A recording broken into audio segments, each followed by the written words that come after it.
Hello, my name is Mitch Heisler. I'm the agronomic marketing manager for Wyffels Hydrids, and I'm here today to give you the Wyffels Hydrids harvest update. Harvest is progressing very nicely across the central corn belt. Corn is coming in higher than expected. I think there's very promising big yield levels out there, and obviously that's very dependent on field conditions and planting date. There's being large swings in how planting date is affecting different yield levels, but I think we're finding that, or at least confirming that we did have great stands this year, great kernel set through pollination, and we had enough moisture in reserve to finish out the crop to get us these high yield levels. Progress is depending, starting in southern Illinois, especially the corn that was planted early, most of that is already come off, and some of the later planting date corn through southern and central Illinois is starting to come off now as well.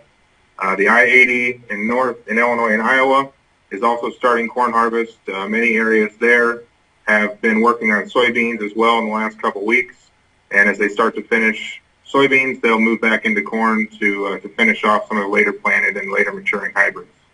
And as I mentioned, soybeans, they're also coming in right about average, even above average in some places.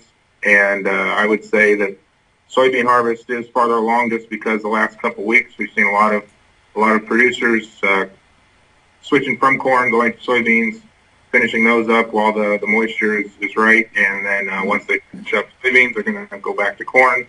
And we'll see harvest pick up and finish quickly here in the next couple of weeks.